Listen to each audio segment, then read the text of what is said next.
Hello friends, मैं Ashwani Kumar Ashwani classes से। और आज हम पढ़ने वाले हैं सेवन्थ क्लास का साइंस का फोर्थ चैप्टर का पार्ट 1 जिसका नाम है ऊष्मा। शुरू करते हैं।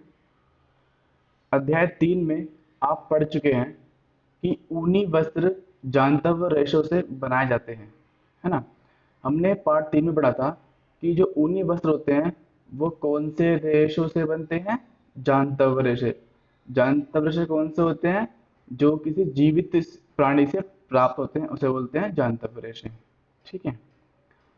आप यह भी जानते हैं कि सूती वस्त्र पादप रेशों से बनाए जाते हैं। ठीक है। सूती वस्त्र किससे बनते हैं? पादप रेशों से, मतलब पेड़ पौधों से। हम शीतकाल में ऊनी वस्त्र पहनते हैं, मतलब सर्दियों में, जो हमें गर्म रखते हैं, है ना। जब मौसम गर्म होता है तब हम हल्के रंग के सूती वस्त्र पहनना पसंद करते हैं। ये हमें ठंडक का अनुभव कराते हैं। आप यह जानने के लिए अवश्य ही उत्सुक होंगे कि किसी विशेष ऋतु के लिए विशेष प्रकार के वस्त्र ही क्यों उपयुक्त हैं। सर्दियों में ऊनी, है ना, और गर्मियों में सूती वस्त्र क्यों पहनते हैं। ठीक है। इस बात के बारे में हम इस चैप्टर में जानेंगे। शीतकाल में आप घर के अंदर ठंड का अनुभव करते हैं, है ना। सर्दियों में घर में क्या ठंड लगती है। यदि आप बाहर धूप में आ जाएं तो गर्मी का अनुभव करते हैं, है ना। ग्रीष्म काल में तो आप घर के अंदर भी गर्मी का अनुभव करते हैं। हम हम यह कैसे जान पाते हैं कि कोई वस्तु गर्म है अथवा ठंडी, इसके बारे में बात करेंगे, समझेंगे। ठीक है। हम कैसे पता लगाते हैं कि कोई वस्तु इतनी गर्म अथवा कितनी ठंडी है ना, कितनी ठंडी है। टेम्परेचर से पता लगाते हैं, वो कैसे होता है समझेंगे आगे। इस अध्याय में हम इसी प्रकार के कुछ प्रश्नों का उत्तर जानने का प्रयास करेंगे। तो शुरू करते हैं यहाँ से चैप्टर। ठीक है। 4.1 यानी फोर्थ चैप्टर का पॉइंट 1, गर्म तथा ठंडा। अपने दैनिक जीवन में हम अनेक वस्तुओं के संपर्क में आते हैं। ठीक है। बहुत सारी जो होती है हमारे आसपास, प्लास्टिक की, लकड़ी की, लोहे की, है ना। तो इनमें से कुछ गर्म हैं और कुछ ठंडी होती हैं। जैसे कि चाय हो गई। चाय गर्म तथा बर्फ ठंडी होती है ना। अब चाय बन रही होती है तो चाय गर्म होती है और बर्फ ठंडी होती है। सारणी 4.1 में सामान्य उपयोगी वस्तुओं की सूची दी गई है। इस सूची में कुछ और नाम जोड़िए। इन वस्तुओं को गर्म या ठंडी के रूप में चिन्हित कीजिए। कौन सी वस्तु गर्म है और कौन सी ठंडी। हम देखते हैं कि कुछ वस्तुएं ठंडी हैं जबकि कुछ गर्म हैं। आप यह भी जानते हैं कि कुछ वस्तुएं दूसरी वस्तुओं की अपेक्षा अधिक गर्म होती है ना। कुछ तो कम गर्म होती है, कुछ इतनी गर्म होती है कि उन पे हाथ नहीं रख पाते हम लोग, है ना। जबकि कुछ वस्तुएं दूसरों की अपेक्षा अधिक ठंडी होती है। ठंडी होती है ना। आपने देखा होगा कई बार जब आप बर्फ पकड़ते हैं तो उसके बाद चिपक जाते हैं, तो मतलब वो बहुत ठंडी होती है ना। और बर्फ को हम ज्यादा देर पकड़ भी नहीं पाते, हाथ में ठंडक लगती है हमको बहुत तेज से, है ना। हम कैसे ज्ञात करते हैं कि कोई वस्तु दूसरी वस्तु की अपेक्षा कितनी गर्म है? अक्सर, मतलब कि प्राय को हम मतलब होता है अक्सर। तो अक्सर हम इसका पता वस्तुओं को स्पर्श करके लगाते हैं ना, छू के देखते हैं कि गर्म है कि नहीं। परंतु क्या हमारी स्पर्श इंद्रियां विश्वसनीय है? इसका मतलब है कि क्या हम अपनी जो इंद्रियां हैं, यानी त्वचा, उस पर हम विश्वास कर सकते हैं कि जो हमने महसूस किया वो चीज उतनी गर्म होगी। आइए ज्ञात करते हैं। कैसे ज्ञात करेंगे? उसके लिए आएगा क्रियाकलाप 4.1। तीन पात्र मतलब बर्तन, पात्र मतलब क्या होता है? बर्तन। तो तीन पात्र अथवा बर्तन लीजिए। इन पर ए बी तथा सी नामांकित कीजिए, मतलब इन पर ए बी सी लिखना है। पात्र ए में ठंडा पानी तथा पात्र बी में गर्म पानी लीजिए।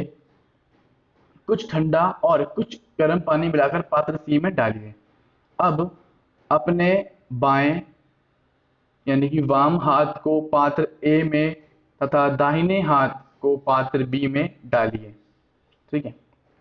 दोनों हाथों को 2-3 मिनट तक पात्रों में डूबे रहने दीजिए।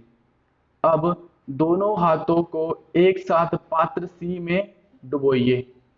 क्या दोनों हाथों को एक जैसा अनुभव होगा? नहीं। ठीक है, ऐसा क्यों होता है आगे समझेंगे। बोझों की उलझन यह दर्शाती है कि यह निश्चित करने के लिए कि कोई वस्तु गर्म है या ठंडी, हम अपनी स्पर्श इंद्रियों पर विश्वास नहीं कर सकते, है ना। यह हमें कभी भी धोखा दे सकती है।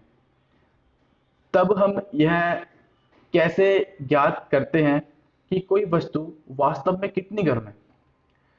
किसी वस्तु को उष्णता मतलब गर्मी की विश्वसनीय माप उसके ताप से की जाती है।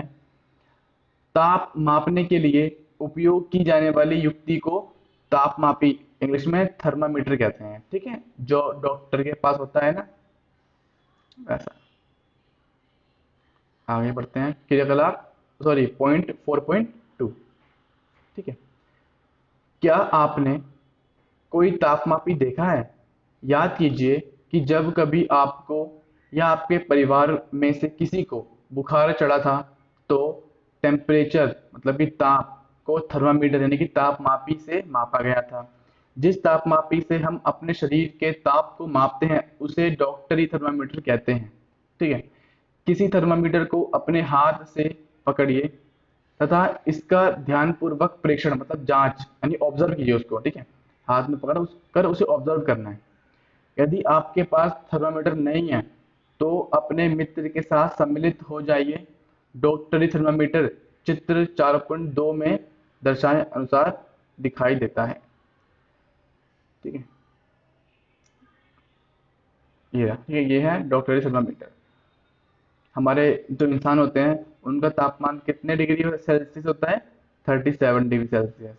ठीक है, और कितने फ़ारेनहाइट होता है? 98। ठीक है, आगे बढ़ते हैं। डॉक्टरी थर्मामीटर में एक लंबी बारीक तथा एक समान व्यास की कांच की नली होती है।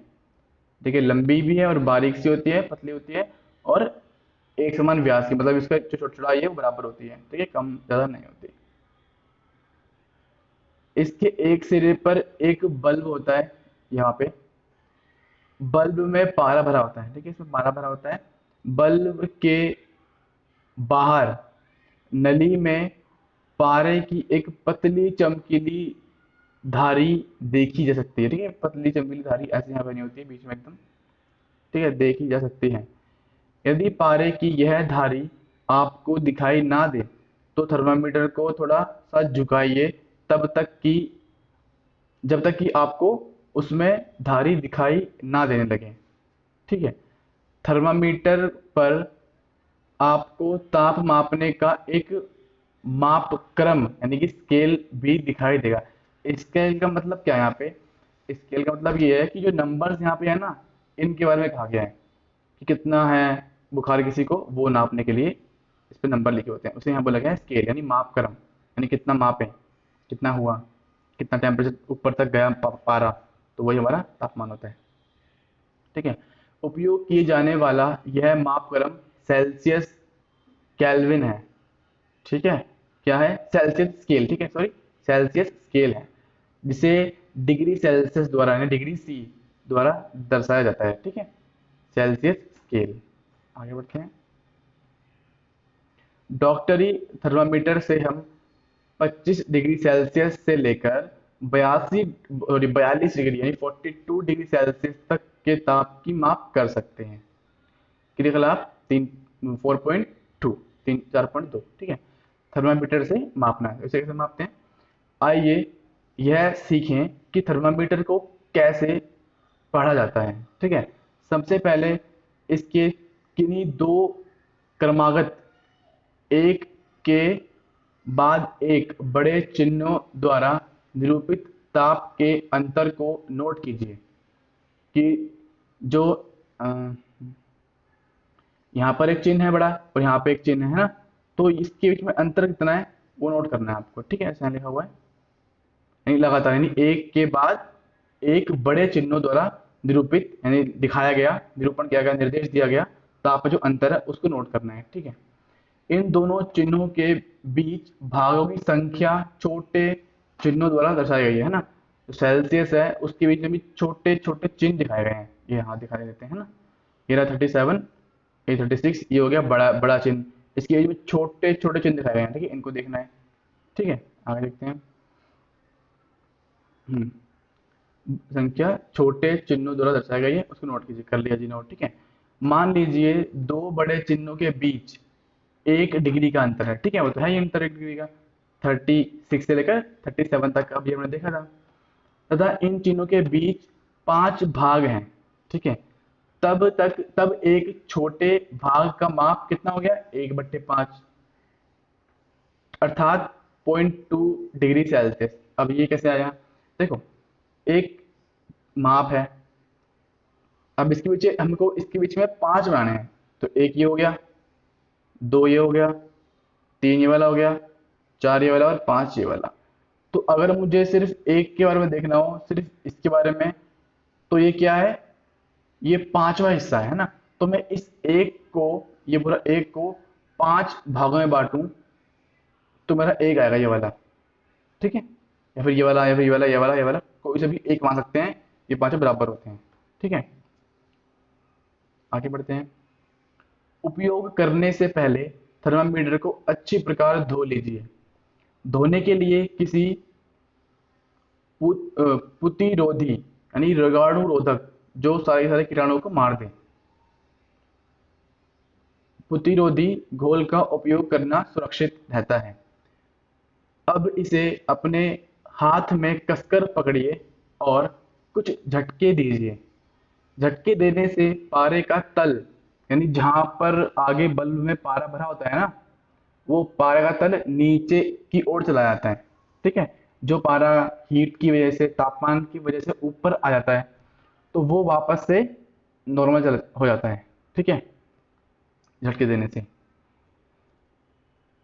सुनिश्चित कीजिए कि यह 35 डिग्री सेल्सियस से नीचे आ गया हो। ठीक है, जब तक इसमें झटके देते रहने हैं, तब तक कि 35 डिग्री सेल्सियस से नीचे ना आ जाए। अब थर्मामीटर के बल्ब को अपनी जीभ के नीचे रखिए। 1 मिनट के पश्चात थर्मामीटर को बाहर निकालिए और उसका पाठ्यांक नोट कीजिए, मतलब कितने नंबर वो दिखा रहा है अब। ठीक है, यह आपके शरीर का तापमान है। ठीक है, ताप को सदैव इसके मात्रक डिग्री सेल्सियस के साथ व्यक्त किया जाता है। जैसे कि हम लंबाई नापते हैं मीटर में, सेंटीमीटर में, किलोमीटर में, फीट में, गज में, है ना, सब में नापते हैं लंबाई। तो ऐसे ही तापमान को नापते हैं हम डिग्री सेल्सियस में। ठीक है, आगे बढ़ते हैं। अपने शरीर का तापमान कितना नोट किया। ठीक है, अब ये हमारा एक जीके का क्वेश्चन है। मानव शरीर का सामान्य तापमान 37 डिग्री सेल्सियस है। ध्यान दीजिए कि ताप को इसके मात्रक के साथ व्यक्त किया जाता है। अगर मैं लिख दूंगा सिर्फ 37, तो इसका कोई मतलब नहीं होगा। ठीक है, जब तक कि उसके बाद डिग्री सेल्सियस ना लिखा हो, या फिर फ़ारेनहाइट ना लिखा हो, एफ ना लिखा हो। ठीक है, आगे बढ़ते हैं। आइए पहेली को विश्वास दिलाएं कि उसके साथ कोई समस्या नहीं है। क्रियाकलाप 4.3। अब पहेली की समस्या क्या थी, पहेली ने अपने शरीर का तापमान मापा, वह चिंतित हो गई क्योंकि यह ठीक 37 डिग्री सेल्सियस था। तो अब हम उसको विश्वास दिलाना है कि उसकी तबीयत खराब नहीं थी।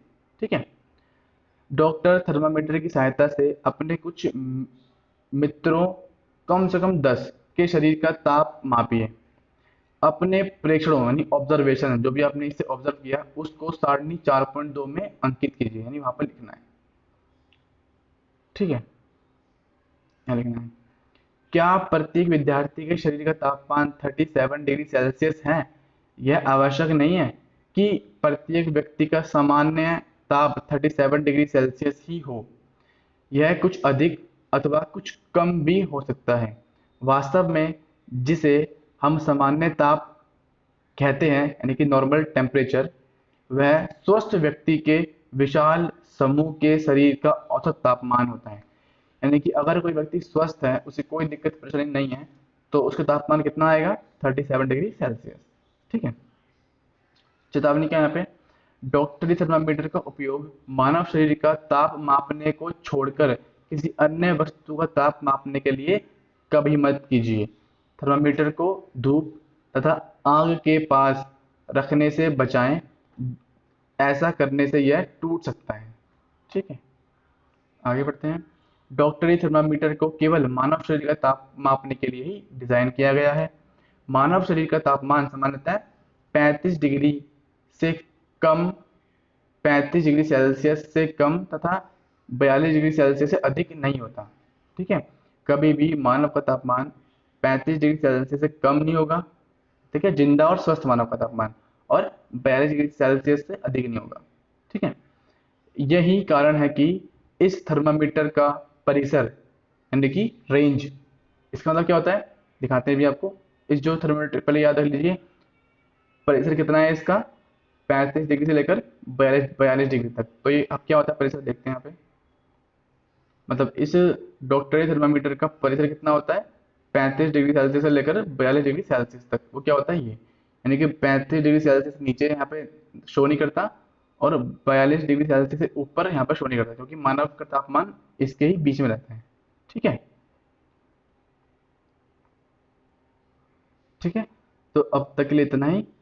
अगर आपको वीडियो अच्छी लगती है तो लाइक करें, सब्सक्राइब करें और वीडियो को शेयर करें। ठीक है, मिलते हैं अगली वीडियो में, तब तक के लिए गुड बाय।